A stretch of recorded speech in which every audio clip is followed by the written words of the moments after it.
Quantos têm o texto santo, ergam-no para que eu possa ver.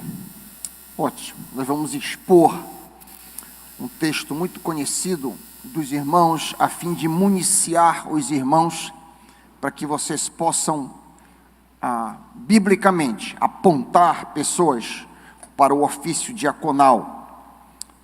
Estamos no meio do processo, estamos dando mais um passo e daremos outros na direção de ordenar diáconos, expandindo assim o ministério diaconal muito necessário à igreja.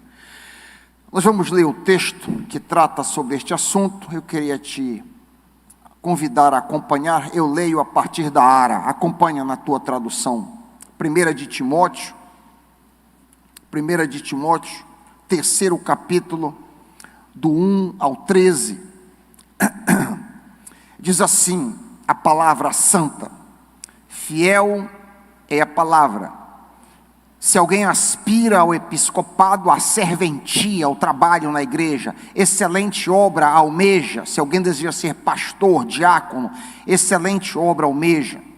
É necessário, portanto, que o bispo seja irrepreensível, esposo de uma só mulher, temperante, sóbrio, modesto, hospitaleiro, apto para ensinar, não dado a vinho, não violento, porém cordato, inimigo de brigas, não avarento, e que governe bem a sua própria casa, criando os filhos sob disciplina, com todo respeito, pois se alguém não sabe governar a sua própria casa, como cuidará da igreja de Deus? Que ele não seja neófito, novo convertido, para não suceder que se ensoberbeça e incorra na condenação do diabo. Pelo contrário, é necessário que ele tenha bom testemunho dos de fora, a fim de não cair no opróbrio e no laço do diabo. De igual modo, ele se volta para os diáconos agora. De igual modo, quanto a diáconos, é necessário que sejam respeitáveis, de uma só palavra, não inclinados a muito vinho, não cobiçosos de sorte da ganância, conservando o mistério da fé com consciência limpa. Também sejam estes primeiramente experimentados, e, se mostrarem irrepreensíveis, exerçam o diaconato. Da mesma sorte, quanto a mulheres, é necessário que sejam elas respeitáveis, não maldizentes, temperantes, fiéis em tudo. O diácono deve ser marido de uma só mulher, e governe bem seus filhos e sua própria casa, pois os que desempenham bem o diaconato alcançam para si mesmo justa preeminência e muita intrepidez na fé em Cristo Jesus. Pai, fala aos nossos corações, nos instrui, nos ensina, Pai, que possamos votar sabiamente de acordo com a Tua palavra, em nome de Jesus. Amém. Nós vamos então expor o texto. Eu vou tocar rapidamente na questão do pastorado que inicia, então eu vou me voltar para a segunda parte, que lida com o diaconato por si. O texto abre, você acompanha comigo, com a expressão fiel é a palavra, é a maneira como o texto é aberto. Por que razão Paulo diz isso? Por que razão ele introduz esta expressão? É interessante que essa expressão, fiel é a palavra, aparece apenas nas epístolas pastorais. Ela aparece aqui em 1 de Timóteo 3:1, aparece em 1 de Timóteo 4:9, em 2 de Timóteo 2:11 e em Tito 3:8. Todas as vezes que ela aparece, ela introduz alguma coisa importante. Quando Paulo diz fiel a esta palavra, ele está dizendo: o que eu vou falar é muito importante. Na realidade, tudo nas Escrituras é importante, mas ele está dando uma ênfase. Ele está dizendo: isso não é apenas importante, é muito importante. E o que é de tão importante que ele quer nos ensinar? Ele quer nos ensinar quais são os critérios bíblicos ao pastorado e ao diaconato. Nós vamos focar no diaconato, que é o alvo e o objetivo dos nossos trabalhos no momento. Se alguém aspira, segue o texto, se alguém aspira ou deseja a liderança, o episcopato, excelente obra almeja, diz o apóstolo. Parece que há um contraste aqui entre a época em que Paulo está vivendo e hoje. Na época de Paulo não havia carreira eclesiástica. Os líderes eram homens pobres. A igreja, lembrem, a igreja no período primitivo, no geral, eram comunidades muito pobres, não havia carreira, não havia seminários como há hoje, não havia uma escola para fazer mestrado, doutorado em teologia, não havia nada disso. Então, parece que naquela época, as pessoas eram um pouco motivadas a se tornarem líderes na igreja. Poucos desejavam se voluntariar para liderar as igrejas do Senhor Jesus. Por causa disso, talvez a maioria achasse que tal obra não fosse excelente. Paulo então encoraja que os membros da igreja busquem exercerem liderança dentro da mesma. Que exemplo para nós, que exemplo para mim e para você hoje. Eu fiz isso há muitos anos atrás. Nunca imaginei que nada disso ia acontecer na minha vida, nunca sonhei, nunca pensei sentado nesses bancos que um dia eu ia ser pastor dessa igreja. Eu ia dar gargalhada se alguém dissesse isso, mas enfim, todos nós somos convocados a sermos líderes de alguma forma na igreja. Não a buscar necessariamente o título, mas buscar servir a igreja do Senhor. Amém, meus irmãos? Buscar se envolver no serviço da obra. A primeira pergunta que eu queria colocar diante dos irmãos, o que significa a palavra diáconos? É uma grande pena que vários termos bíblicos, ao invés de serem traduzidos, foram transliterados. Por exemplo, a palavra grega diáconos foi transliterada para diáconos, é quase a mesma coisa, você muda um som. A palavra batizo foi transliterada para batismo. E quando essas palavras foram transliteradas ao invés de traduzidas, essas palavras se encheram assim de uma sombra que a gente não sabe bem o que elas significam. Eu queria dar um exemplo de uma transliteração que tem causado muito problema ao longo dos anos. Existe um debate muito grande, por exemplo, com relação ao batismo, de que forma o batismo deve ser realizado. Algumas igrejas, por exemplo, a igreja presbiteriana, usa uma forma de batismo chamada de aspersão, salpica a água na cabeça da criança, isso chama-se aspersão. Algumas outras igrejas usam a forma de afusão, que é derramar uma tigela de água, uma bacia de água sobre a cabeça do batizando. Nós aqui usamos imersão. Todo esse debate não teria acontecido se a palavra batizo tivesse sido traduzida. Porque a palavra baptizo quer dizer imersão. Então, toda essa celeuma, toda a luta teológica por definir se deve ser feito assim ou assado, é a fusão, é a aspersão, acabaria. Eu vou ler um texto muito conhecido de vocês, e ao invés de eu transliterar a palavra, eu vou traduzir a palavra. Marcos 16, 15 a 16, um texto muito conhecido de vocês. Marcos 16, 15 e 16. Disse-lhe Jesus, eu estou incluindo, ide por todo o mundo, pregai o evangelho a toda criatura. Quem crer e for imerso, será salvo. Quem não crer, será condenado. Eu traduzi baptizo. Faz sentido, meus irmãos? Acabou o debate. Vou dar um outro exemplo. Atos 2, 37 e 38. Atos 2, 37 e 38. Texto também muito conhecido de vocês. Eu vou traduzir a palavra. E ouvindo isto, compungiram-se em seu coração e perguntaram a Pedro e aos demais apóstolos: que faremos, homens e irmãos? Disse-lhes Pedro: arrependei-vos e cada um de vós seja imerso em nome do Senhor Jesus. Muito claro, acabou esse misticismo do que é o batismo. O batismo é imersão, lógico. e nós fazemos isso aqui. Amém?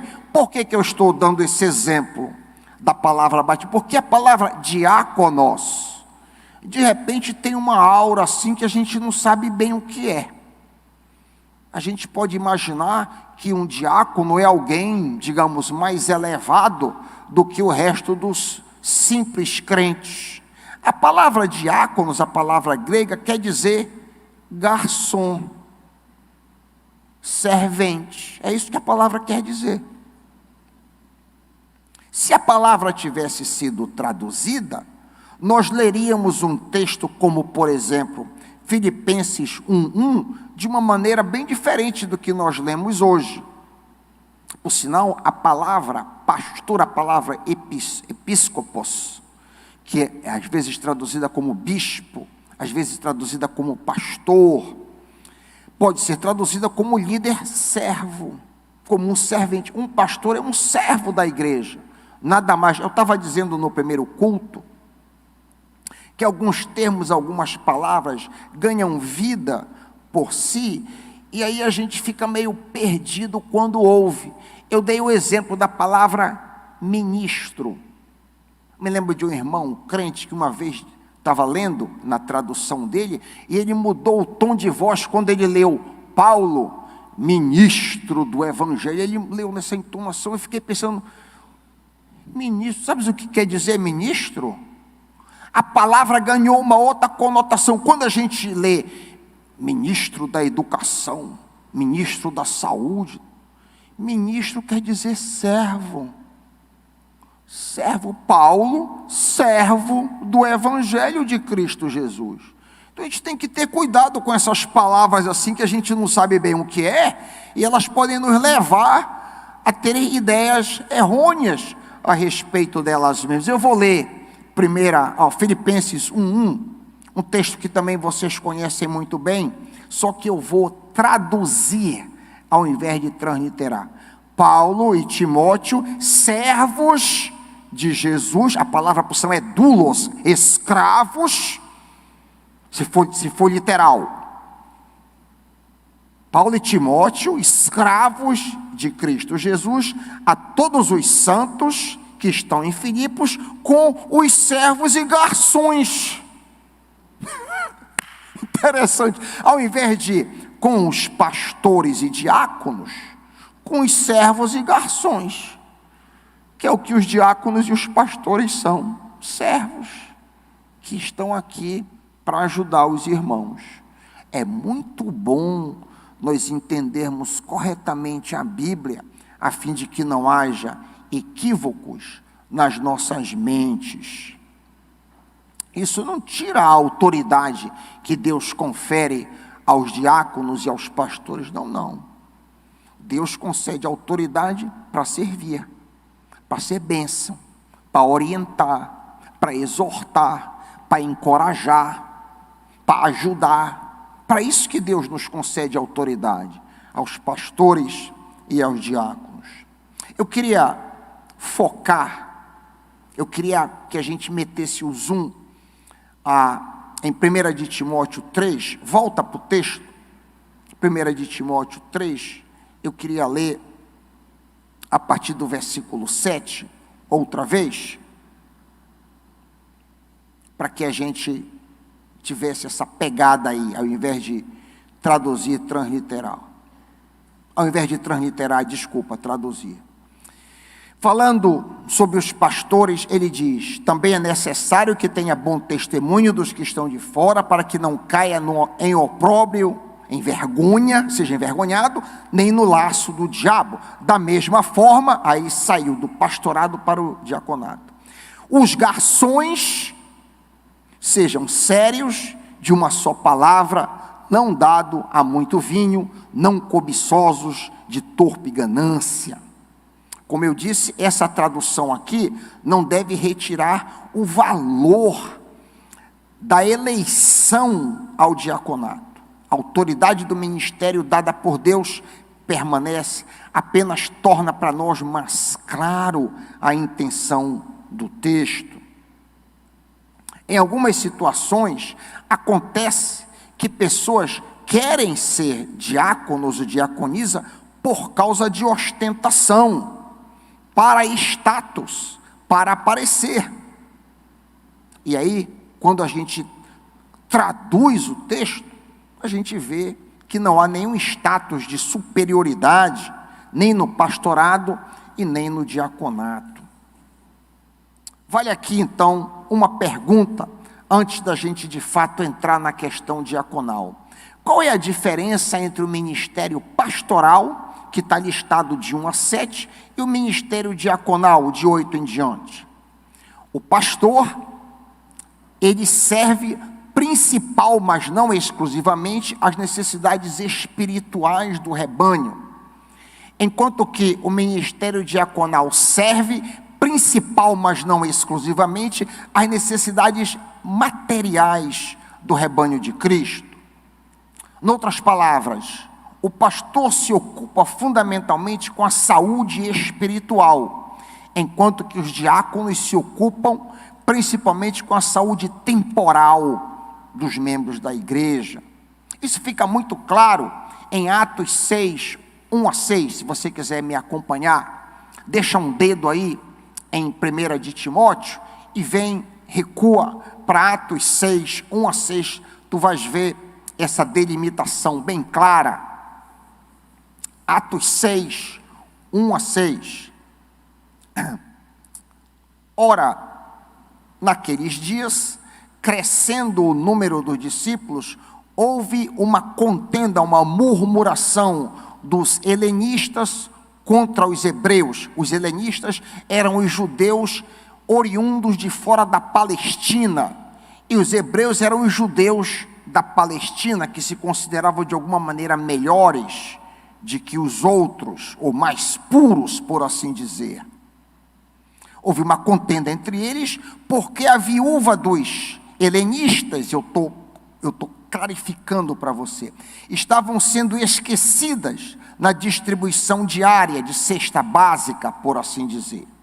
E os 12, convocando a multidão dos discípulos, disseram: não é bom que nós, pastores, deixemos a palavra de Deus, a ministração da palavra, a oração e a pregação da palavra, e sirvamos a mesa. Está aqui o diácono, está aqui a função.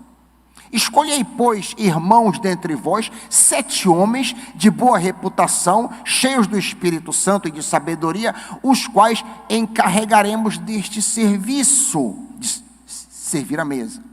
Mas nós, os pastores, os apóstolos, perseveraremos em oração e no ministério da palavra. O parecer agradou a todos e elegeram a Estevão, homem cheio do Espírito Santo, Felipe, Prócoro, Nicanor, Timão, Pármenas e Nicolau, prosélito, convertido, de Antioquia, e os apresentaram perante os apóstolos. Estes, tendo orado, lhes impuseram a mão. Então ficou claro aí qual é a função de um, qual é a função de outro. E existe esse link aí que eu queria que tu olhasses, bem no começo da divisão entre as duas sessões, no 8. Olha comigo, vamos examinar meticulosamente a função diaconal, alvo do nosso estudo nesta manhã. A primeira coisa que a gente nota aí no versículo 8, semelhantemente, algumas traduções, de igual modo. Semelhante ao quê? Aos pastores que foram descritos em cima de 1 a 7. Note, por exemplo, que no geral os critérios são os mesmos, exceto que o candidato ao pastorado deve ser apto para ensinar, versículo 2, bate os olhos um pouquinho acima, que não é requerido dos diáconos. O diácono não é necessariamente um critério que ele saiba ensinar. No texto em destaque, ainda no versículo 8, eu queria acompanhar contigo palavra por palavra, vem a próxima palavra, sério. Semelhantemente, que ele seja sério. A palavra traduzida como sério, algumas traduções, respeitável, implica dignidade. Os diáconos devem ser pessoas dignas, honradas. Alguém que não inspira respeito não pode ser diácono. Diretamente ligado a esta qualidade, segue-se que o diácono deve ser um homem ou mulher de uma só palavra. Algumas traduções, sincero. Isto é, o que ele diz para um, ele diz para o outro. Ele não tem duas conversas. A palavra dele ou dela é confiável. Isso evita que o diácono seja tentado a simplesmente ser popular e querido às custas da verdade. Este ponto é muito importante porque os diáconos são intermediários entre o pastor e as ovelhas. O ministério diaconal deve funcionar como um meio de campo entre o pastor e os membros da igreja. Por isso ele deve ser um homem, uma mulher de uma só palavra.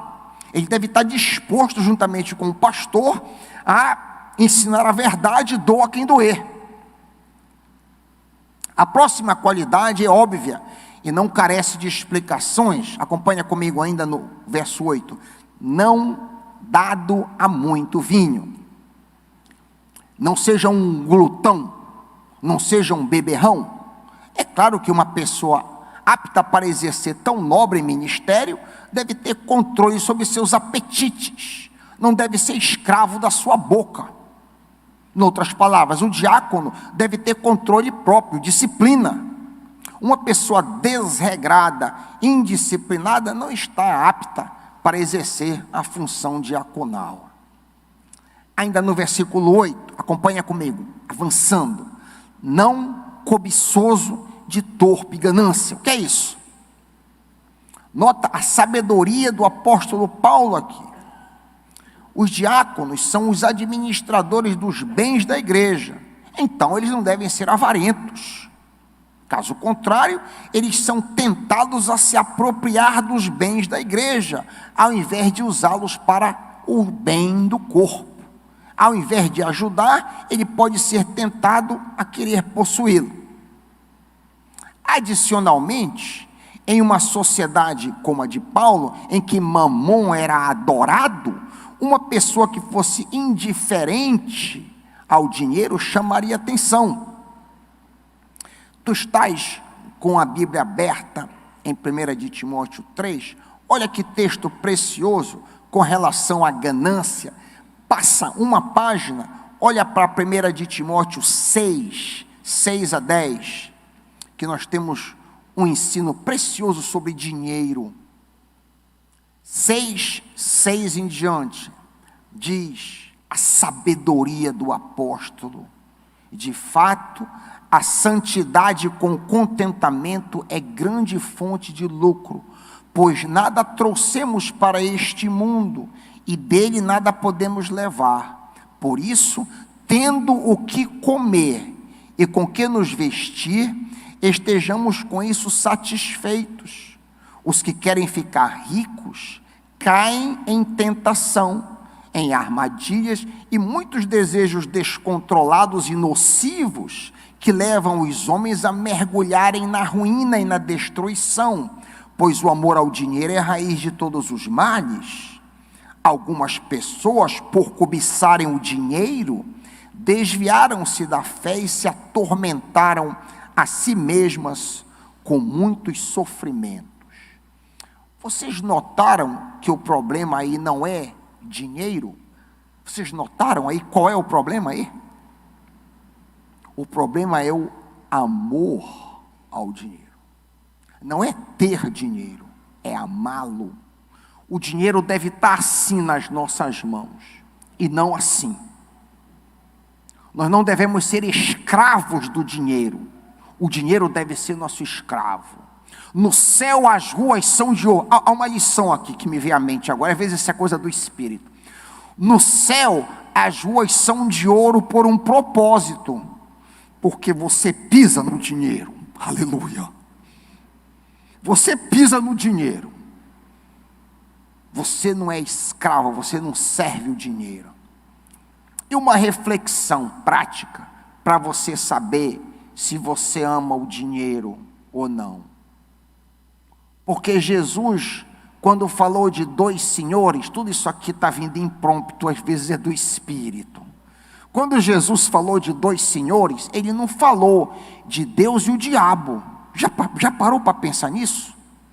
Quando Jesus fala de servir a dois senhores, eu imediatamente, não, ou eu sirvo Deus, ou eu sirvo o diabo, que é o inimigo de Deus. Mas não é isso que ele diz.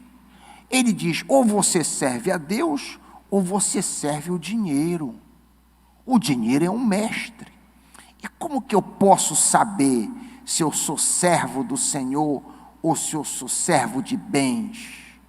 Um exercício para nossa consideração.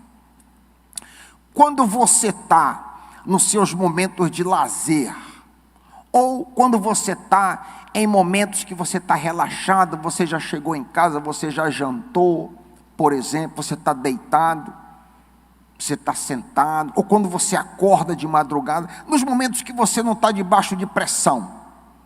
É natural que há momentos de pressão, de trabalho, de luta, é muito natural, não estou falando disso. Estou falando naquele momento, por exemplo, quando você acorda na cama de madrugada, o que vem na tua mente? O que ocorre na tua mente? O que vem para ti? Senhor, me dá um dia na tua presença. É isso que vem na tua mente? Senhor, que eu viva esse dia com o menor número de pecados possível. Senhor, me ajuda a vencer Satanás nesse dia. Me ajuda a te amar nesse dia. É isso que vem na tua mente? Ou, meu negócio, tem que pagar isso. Que tipo de pensamento domina a tua mente em momentos que tu não estás debaixo de pressão? Quando a tua mente está aliviada, o que domina você? Aí você sabe quem é seu mestre. Como que eu vou ganhar mais? Como que eu vou fazer essa aplicação, essa coisa financeira? Como é que está o stock market? Como é que estão as ações? É isso que comanda o teu coração diuturnamente? Eu espero que não. Existe muita gente que tem poucos bens, mesmo assim os idolatra. Por outro lado, existem pessoas que têm vasta quantidade de recurso e os pisa.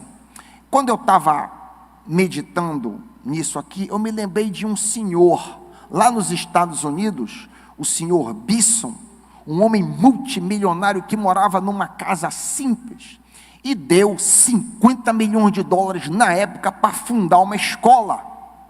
A escola onde eu estudei. Ele não era escravo do dinheiro. Todos sabiam um tipo de carro que ele podia dirigir, um Cadillac, dirigir um carro simples, vivia uma vida simples, riquíssimo.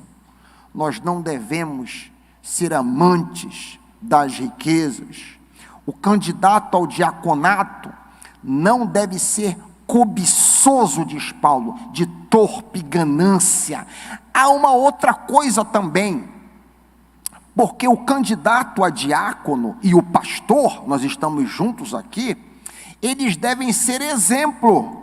Sim, o pastor e os diáconos, a liderança da igreja, deve ser exemplo de fidelidade com relação a dízimos e ofertas.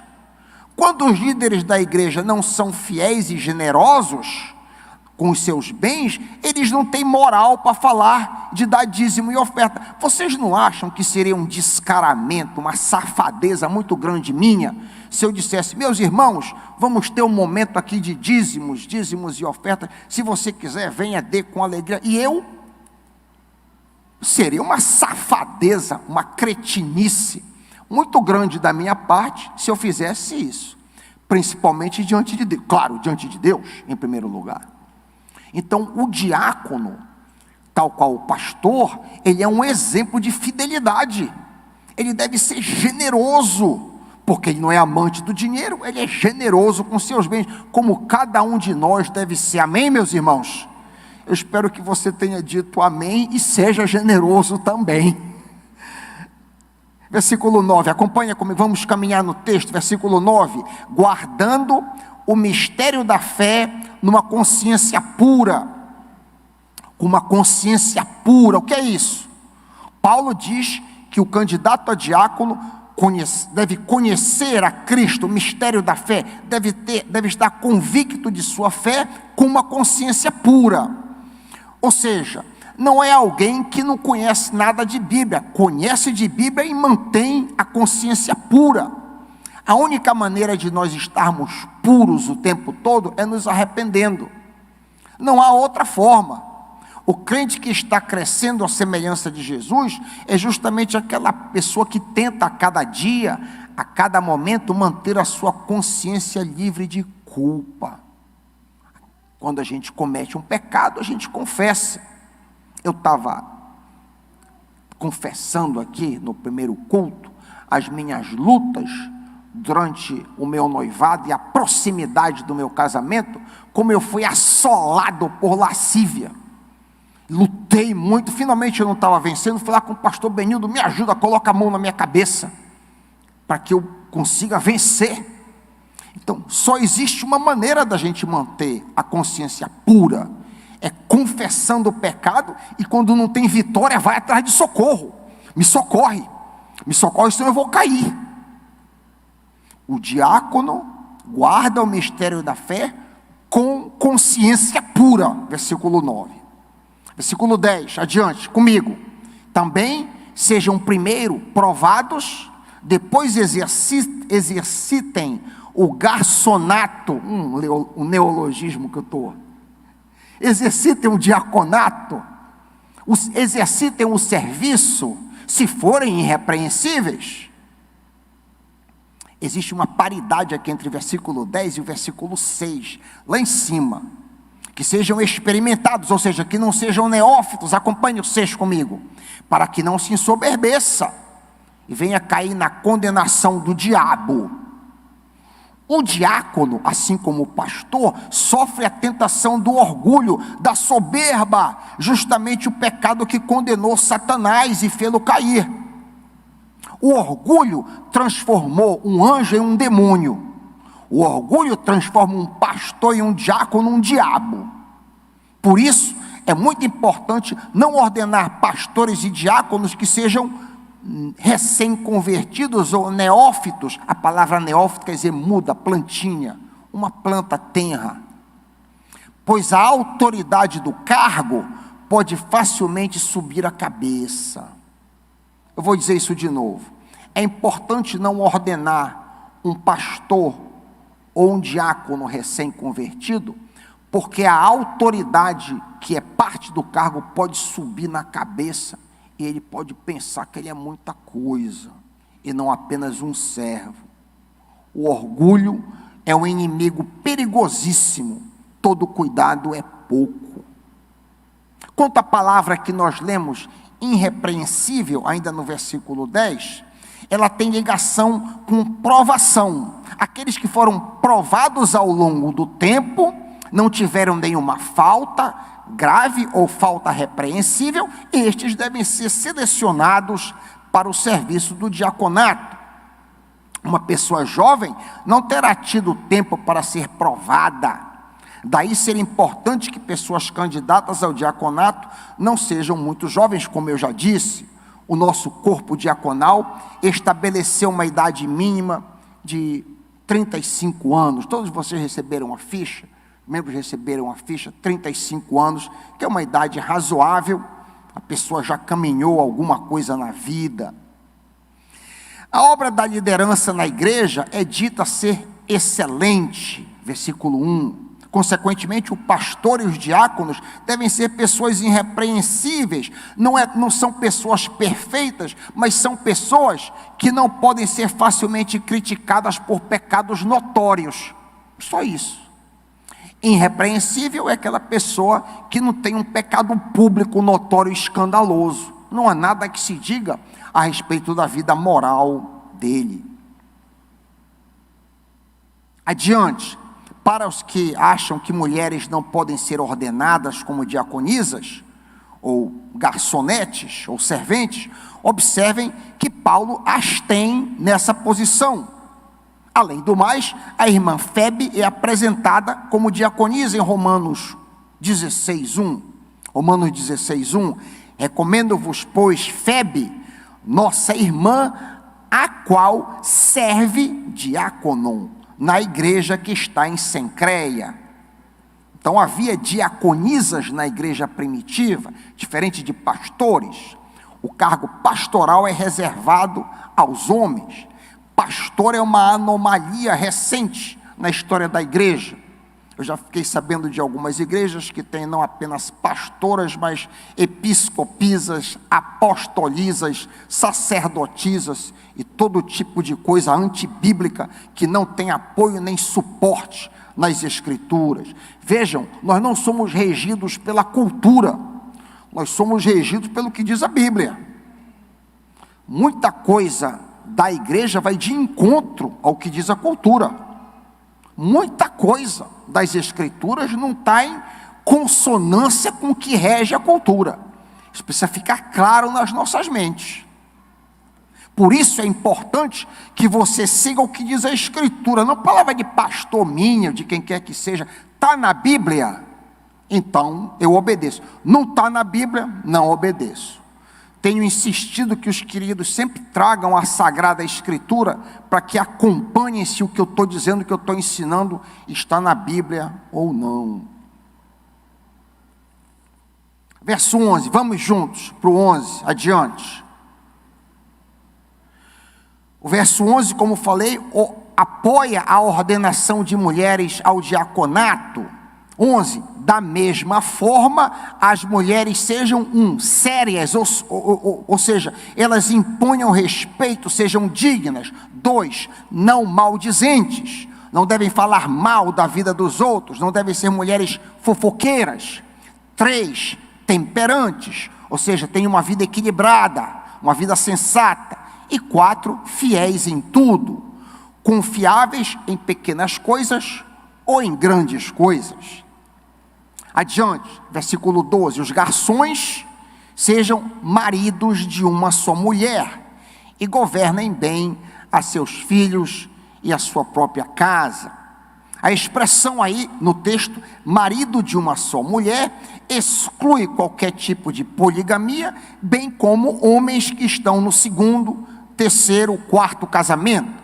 Veja bem, aqui o texto nada fala sobre perdão de pecados, está falando sobre aptidão para exercer uma função. A pessoa que vai no segundo, terceiro, ou quantos casamentos que quer seja, pode ser perdoada, mas ela não está qualificada para exercer a função.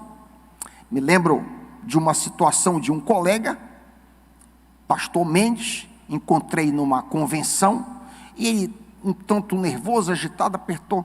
Poxa, Raik, eu acabei de encontrar o fulano, um líder muito conhecido na nossa denominação.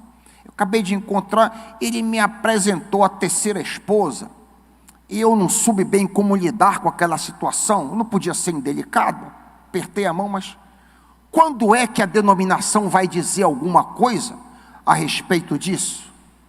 Quando é que a gente vai tomar uma posição com ela? Porque se você vai para a segunda, para a terceira, o que impede de ir para a quarta, quinta ou ad infinitum? Então, tudo bem, você pode ter errado, consertou a sua vida, para aí, tenta agora manter o seu casamento com todas as forças, mas por causa disso, você não pode exercer a função de pastor. Segundo a Bíblia, como nós lemos, marido de uma só mulher. Além do que, é muito importante que isso também tenha, marido de uma só mulher, tem a ver com pureza. Ele é um homem, na sua mente, de uma só mulher. Porque ele pode ter casado uma vez só, mas ele pode estar paquerando. Ele pode andar flertando, como a gente diz. Ou pior, ele pode ser um homem casado e escravo de pornografia, muito comum nos nossos dias. É um adúltero, embora sendo esposo de uma só mulher. Eu me faço entender, meus irmãos? É um adúltero, embora seja marido de uma só mulher. Então ele deve ser um homem puro, que luta para ser alguém irrepreensível. A parte B do versículo 12 diz, acompanha comigo, governa bem a sua própria casa. A família do diácono, a família do pastor, ela serve de referência para saber se ele pode ocupar aquela função ou não. Se a família dele está um caos, ele não pode ocupar a função. Porque aqui a lógica de Paulo é, se ele não dá conta do menor, a família dele, como que ele vai dar conta do maior, a igreja? Então ele precisa reger, conduzir a sua família em paz e harmonia, com dignidade, sem ser violento. Ser firme e amoroso, sem ser violento. 13, porque os que servirem bem, como garçons e garçonetes, adquirirão para si um lugar honroso e muita confiança na fé que há em Cristo Jesus. Vemos aqui uma linda promessa para pessoas que aceitam servir no ministério diaconal. Caso este serviço seja feito com dignidade, elas serão honradas pelo Senhor. Crescerão em sua confiança em Cristo. Há uma grande lição neste último versículo. Se nós buscarmos servir, ao invés de só receber, nós cresceremos na confiança em Cristo Jesus. Essa é a promessa. Por fim, todos os crentes deveriam desejar o pastoreio e o diaconato, não o título. Todos os crentes deveriam desejar ser pastores e diáconos, não necessariamente o título, mas a função de cuidar e servir um do outro.